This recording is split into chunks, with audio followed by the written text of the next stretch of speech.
welcome to today's class.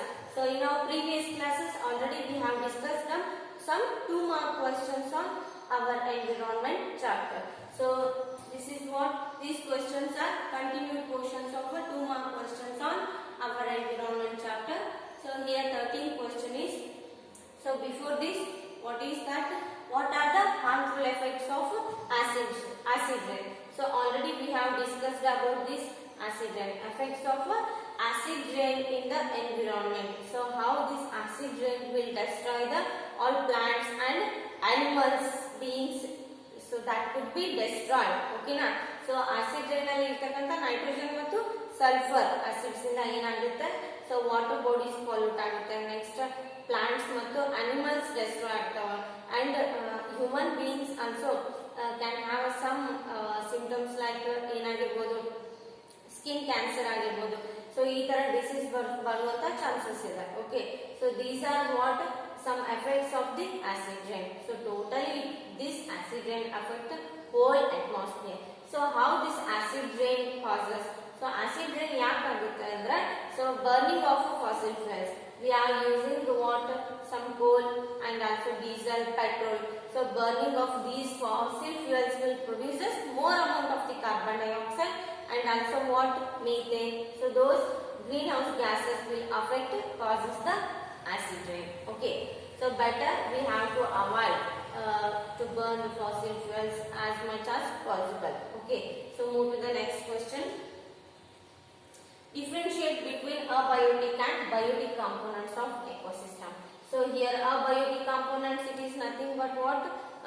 There is no here abiotic components are nothing but dead organisms. ಅಂದ್ರೆ ಜೀವ ಇರಲಾರದಂತ ವಸ್ತುಗಳಿಗೆ ನಾವು abiotic components ಅಂತ ಕರೀತೀವಿ. But they are necessarily useful for living things. Here light, water, soil, air, temperature, nutrients are called as what? Abiotic components. Abiotic components. Here biotic components are nothing but living things. Human beings, producers, consumers and also decomposers ಗೆ ನಾವು ಏನಂತ ಕರಿತೀವಿ? Biotic components ಅಂತ ಕರಿತೀವಿ. Okay, next question. Give reason life on earth depends on the sun. So here the all life processes can be dependent on the sun. So because of which reason? So ನಾವು ಎಲ್ಲ ಜೀವ ಇರುವಂತ ವಸ್ತುಗಳು ಸನ್ ಮೇಲೆ ಅವಲಂಬನೆ ಆಗಿದೀವಾ? ಸನ್ energy ಮೇಲೆ dependent ಆಗಿದೀವಾ? So of course, so you have to write some notes so on this concept. So here life on earth depends on the sun. So how the life of all living beings can be dependent on the earth? So ಯಾವ ತರ ಎಲ್ಲ ಜೀವಿಗಳು ಸನ್ ಮೇಲೆ depend ಆಗಿವೆ ಅಂದ್ರೆ, so for example, so plants are directly utilize the sun energy to prepare its own food. Okay na? So sun energy anna direct agi plants use ಮಾಡ್ತಾವ. But how we can use the sun energy? So here we are also directly or indirectly we are dependent on the sun energy. So because we are eating some plants and plant products na, so here that is in the form of we can get the energy in the we can get the energy from the plants. So ಏನಾಗುತ್ತೆ ಅಂದ್ರೆ, so sun ಇಂದ use ಆದಂತ ಎನರ್ಜಿಯನ್ನ plants use ಮಾಡ್ಕೊತಾವ. So ಅದು use ಮಾಡ್ಕೊಂಡಂತ ಸನ್ ಎನರ್ಜಿಯನ್ನ ನಾವು ನಮ್ಮ ಆಹಾರಕ್ಕಾಗಿ ನಾವು plants ಮೇಲೆ ಅವಲಂಬನೆ ಆಗ್ತೀವಿ. ಸೊ ಪ್ಲಾಂಟ್ಸ್ ತನ್ನ ಆಹಾರ ತಯಾರು ಮಾಡ್ಕೊಳ್ಳಿಕ್ಕೆ ಸನ್ ಮೇಲೆ ಡಿಪೆಂಡ್ ಆಗಿರುತ್ತೆ. Okay, so this time all living beings can be dependent on the sun. So look at the answer. Sun is the ultimate source of energy on the earth. So sun ಗೆ ನಾವು ಏನಂತ ಕರಿತೀವಿ? This is what ultimate source of energy. Here only plants can convert solar energy into chemical energy. So only with the help of this sun the plants can convert the solar energy into chemical energy, that is in the form of food, and which is transferred to different organisms at various trophic levels. Here energy stored in fossil fuel is also transferred solar energy. So because they what? So this is a little bit what made up of decomposers, plants and animals. Hence solar energy is utilized and transferred in different form which is utilized by us. Andre so ನಾವು ಯಾವುದೇ so fossil fuels ಆಗಿರ್ಬೋದು, so next plants ಆಗಿರ್ಬೋದು, ಮನುಷ್ಯ ಆಗಿರ್ಬೋದು, all animals ಆಗಿರ್ಬೋದು. So directly R indirectly we can dependent on the sun only. So they can produce what the plants can produce the food. So in the form of the food we can get the energy for the survival of our life. Okay na? So next question, how can you help in reducing the problems of waste disposal? Give any two methods. So here, so how can you help in the reducing the problems of waste disposal? So how we can reduce the waste disposal? So ನಾವು waste ಅನ್ನ ಎಸೆಯೋದು ಕಡಿಮೆ ಮಾಡಬೇಕಂದ್ರೆ so ಯಾವ ತರ methods ಅನ್ನ follow ಮಾಡಬೇಕು? So they asked any two reasons to about this concept. Okay, first one is reduce the volume of waste by burning in incinerator.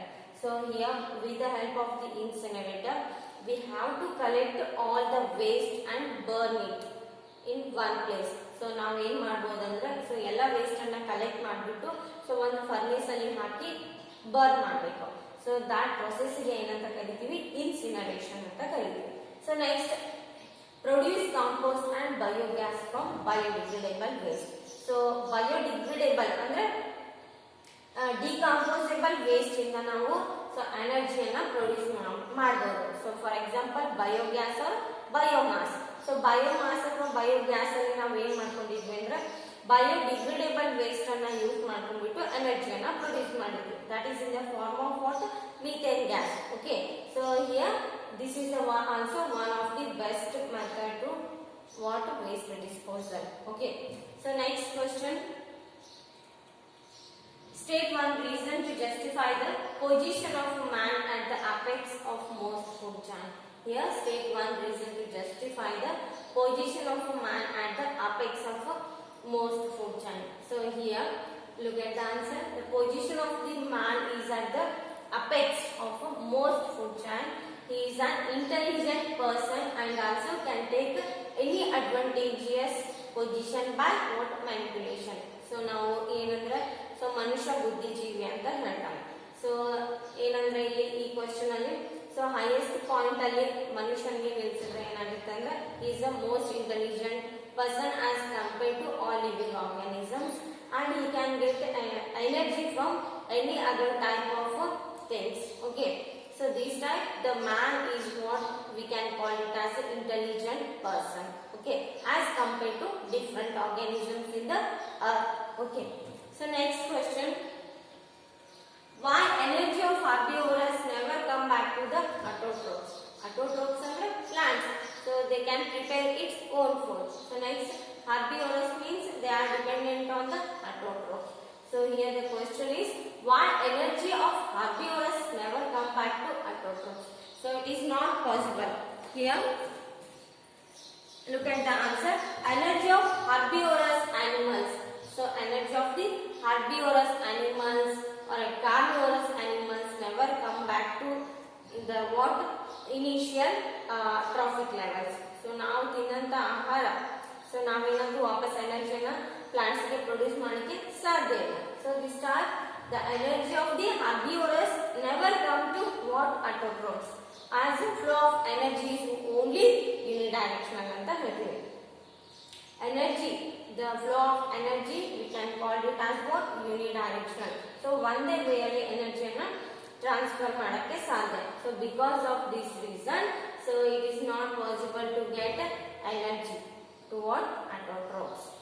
So next question, DDT has entered food chain. So next, which food habit is safer, vegetarian or non-vegetarian? Here we already studied about what biomagnification. So biomagnification andre enu? The toxic level of harmful chemicals so entering organisms, those are called as what? Biomagnification anta ಗೊತ್ತು ನಮಗೆ. Here DDT is also one type of the toxic chemical. So DDT ಅನ್ನೋದು ಏನಂದ್ರೆ one type of the toxic ಅಂದ್ರೆ harmful chemical ಅದು. So already that DDT powder has entered the food chain. So food chain ಅಲ್ಲಿ ಏನಾಗ್ಬಿಟ್ಟಿದೆ ಅಂದ್ರೆ so with the help of the fertilizers and pesticides. Now fertilizer ಅನ್ನ ಎದಕ್ಕೆ use ಮಾಡ್ತೀವಿ? Well development of the crops. So ಅದಕ್ಕೆ ಏನಾಗಿದೆ ಅಂದ್ರೆ DDT powder food chain ಅಲ್ಲಿ enter ಆಗಿದೆ. So which food habit is safer? So ಯಾವ ಫುಡ್ ಹ್ಯಾಬಿಟ್ ನಮಗೆ safer? Vegetarian or non vegetarian? Here look at the answer. Vegetarian habit is safer. So because plants are called as the producers and also higher energy producers and lower toxic harmful chemicals are present in the producers. Okay, so because vegetarian is safer as compared to non-vegetarian. Yeah, being closer to producers, less DDT will accumulate in our body. So biomagnification leads to higher level of DDT in higher trophic levels. So ಇಲ್ಲೇನಾಗಿದೆ ಅಂದ್ರೆ ಜಾಸ್ತಿ producers ಅಂದ್ರೆ ಏನು? Plants ಅಂತ ಕರಿತೀವಿ. So ಅದರಲ್ಲಿ ಇರ್ತಕ್ಕಂಥ ಎನರ್ಜಿಯಿಂದ ಏನಾಗುತ್ತೆ? Less DDT it should be what occupied by the producers. So because of this reason vegetarian level is safer as compared to non-vegetarian. So DDT ಏನಾಗುತ್ತೆ ಅಂದ್ರೆ ಹಾರ್ಮ್ಫುಲ್ ಕೆಮಿಕಲ್ ಜಾಸ್ತಿ ಹೈಯರ್ ಟ್ರಾಫಿಕ್ ಲೆವೆಲ್ ಅಲ್ಲಿ ಜಾಸ್ತಿ ಆಗುತ್ತಾ ಹೋಗುತ್ತೆ. ಸೊ ಪ್ರೊಡ್ಯೂಸರ್ ಅಂದ್ರೆ first traffic level ಅಲ್ಲಿ ಸ್ವಲ್ಪ ಕಡಿಮೆ ಇರುತ್ತೆ. Okay, so because of this reason vegetarian is safer. Next last question. Aquarium requires regular cleaning. So aquarium requires regular cleaning whereas lakes normally do not. So why? So aquarium it is nothing but man-made ecosystem. So it requires what? Regular cleaning. So ನಾವು regular ಆಗಿ aquarium ಅನ್ನ clean ಮಾಡಬೇಕು. whereas lakes normally do not. ಅಂದ್ರೆ lakes ಗೆ clean ಮಾಡ್ಲಿಕ್ಕೆ ಯಾರಾದ್ರೂ ಹೋಗ್ತಾರಾ? No, it is not possible to clean the lakes. So because of which reason? So ಎರಡು ಕೂಡ ಏನಂದ್ರೆ ನೀರೇ. ಸೊ ನೀರಲ್ಲಿ ಇರ್ತಕ್ಕಂಥ ಕೆಲವೊಂದು ಜೀವಿಗಳಾಗಿರ್ಬೋದು. ಸೊ ಲೇಕ್ಸ್ ಅನ್ನ ನಾವು ಕ್ಲೀನ್ ಮಾಡಕ್ಕೆ ಸಾಧ್ಯ ಇಲ್ಲ. ಬಟ್ ಅಕ್ವೇರಿಯಂ ಅನ್ನ ಡೇ ಬೈ ಡೇ ನಾವು ಕ್ಲೀನ್ ಮಾಡಬೇಕು. ಯಾಕೆ? So here lakes it is what? It has a running water, but aquarium does not have. So aquarium it is a stock water, but lakes have a running water. Okay, so because of this reason, this is one of the best reason to clean the aquarium. Because of which reason means, so in the water, stock water andre stock water ಅಲ್ಲಿ ಏನಾಗುತ್ತೆ? So more amount of the microorganisms it is possible to grow. So microorganisms grow ಆಗೋ chances ಇರುತ್ತೆ. So like mosquitoes eggs ಆಗಿರ್ಬೋದು. So ಯಾವುದೇ ತರಹದಂತ microorganisms grow ಆಗ್ತಾ ಇರುತ್ತೆ here. So normally a lake has a more diverse form of life and also hence a larger number of food chains. So ಏನಾಗುತ್ತೆ ಅಂದ್ರೆ ಇಲ್ಲಿ lake ಅನ್ನೋದು ಒಂದು ದೊಡ್ಡ ಡೈವರ್ಸ್ ಇದೆ. ಸೊ ಅದರಲ್ಲಿ different organisms are present. So they can feed the food. ಅಂದ್ರೆ ಕಪ್ಪೆ for example frog. So they can eat the insects. Okay, so ಹಾವ್ ಆಗಿರ್ಬೋದು, ಸ್ನೇಕ್. ಸೊ ಸ್ನೇಕ್ ಏನ್ ಮಾಡುತ್ತೆ ಅಂದ್ರೆ ಫ್ರಾಗ್ ಅನ್ನ ತಿಂದು ಬರ್ತದೆ. ಸೊ ಅದೇ ತರ ಫೀಡಿಂಗ್ ಜಾಸ್ತಿ ಇದೆ ಅಲ್ಲಿ. ಸೊ ಒಂದು ಆರ್ಗನಿಸಮ್ ಡಿಫ್ರೆಂಟ್ ಆರ್ಗನಿಸಮ್ಸ್ ಮೇಲೆ ಡಿಪೆಂಡ್ ಆಗಿದೆ ಫುಡ್ ಸಲುವಾಗಿ. ಬಟ್ ಅಕ್ವೇರಿಯಂ ಅಲ್ಲಿ ಆ ತರ ಇಲ್ಲ. ಸೊ ಯಾಕಂದ್ರೆ ಅಲ್ಲಿ ಯಾವುದೇ ಹಾವು ಇರಂಗಿಲ್ಲ, ಕಪ್ಪೆನೂ ಇರಂಗಿಲ್ಲ. ಸೊ ಮೆನಿ ಏನಂದ್ರೆ ಇಲ್ಲಿ ಡಿಕಂಪೋಸರ್ಸ್ ಇರಂಗಿಲ್ಲ ಜಾಸ್ತಿ ಅಂದ್ರೆ. So here because of this reason also this leads to natural cleaning. ಅಂದ್ರೆ ಅದು ನ್ಯಾಚುರಲ್ ಆಗಿನೇ ಕ್ಲೀನ್ ಆಗ್ತಾ ಹೋಗ್ತಿರುತ್ತೆ. So next the ecosystem is more stable and hence the aquarium has a very limited number of food chain. So aquarium ಅಲ್ಲಿ ಜಾಸ್ತಿ number of food chain ಇರಂಗಿಲ್ಲ and unable to sustain itself.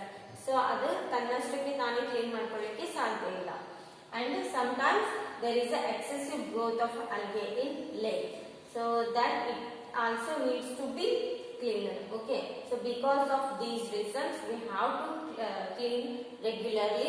So for what? Aquarium. But lakes they can clean naturally. Okay, so this completes your 2 mark questions on our environment chapter. Okay, so please write down your notes. Okay, and remaining questions on almost this completes your chapter, our environment chapter, and next chapter I will continue in our next class.